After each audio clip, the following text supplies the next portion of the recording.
Hello, welcome to இ-லேர்னிங். இன்னைக்கு நம்ம இதை பற்றி பார்க்க போகிறோம். எப்படி வந்து ஹார்மோன்ஸ் வந்து மைக்ரோஃபோன் யூஸ் பண்ணி எப்படி சவுண்ட் டேட்டா வந்து டிடெக்ட் பண்ணுதுன்னு சொல்லி தான் பார்க்க போகிறோம். ஸோ இந்த ஒரு டெக்னாலஜி யார் இன்ட்ரோடியூஸ் பண்ணுறாங்கன்னா Mellon university and Nissan's college of engineering இந்த இவங்க இன்ட்ரோடியூஸ் பண்ணுறாங்க. ஸோ இதை பார்ப்போம். ஸோ ஃபர்ஸ்ட் ஆஃப்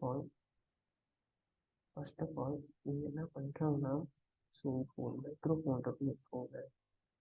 நீங்கள் ஒரு மைக்ரோஃபோனில் பேசுகிறீங்க, ஓகே. பட் ரோபோட் வந்து டிடெக்ட் பண்ணணும்ல, அதோட இன்ஸ்ட்ரக்ஷன் கேட்டு நடக்கணும். நீங்கள் பேசுகிற இன்ஸ்ட்ரக்ஷன் வந்து கேட்டு நடக்கணும், ஓகேவா. நீங்கள் கமெண்ட் பாஸ் பண்ணுறீங்க, அதுக்கு தகுந்த மாதிரி அது வந்து டாஸ்க்கை வந்து கம்ப்ளீட் பண்ணுது. ஸோ இது எப்படி ஒர்க் ஆகுது அப்படின்னா, லைக் வந்து இங்கே வந்து R3M சொல்லி ஒன்று இருக்குது. ஸோ R3 விஷுவல் ரெப்ரசன்டேஷன், அதாவது நீங்கள் ஒரு இமேஜ் இமேஜ் இந்த வீடியோ மூமெண்ட்ஸோட இமேஜ் இந்த வீடியோ காட்சியும்னா அதே மாதிரி ட்ரெயின் பண்ணி தன்னைத்தானே மாற்றி அமைச்சிடும். ஸோ அதுதான் R3M.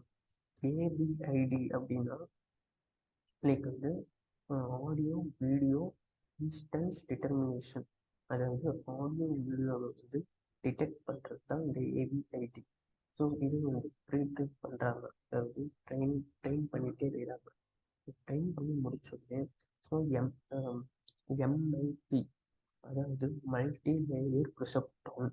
ஸோ இதுதான் வந்து brain of the computer. So இது என்ன சொல்கிறதுன்னா, சப்போஸ் ஒரு பேட்டர்ன் இருக்குன்னு வச்சுக்கோங்களேன்.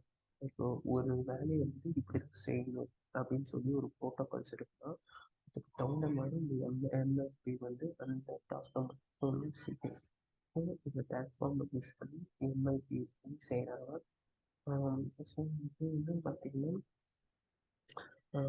லைக் ஃப்யூச்சரில் வந்து இன்னும் அதிகமான டெக்னாலஜி, இன்னும் ஜென்ரல் பர்பஸ்க்கு வந்து ஏஐ யூஸ் பண்ணி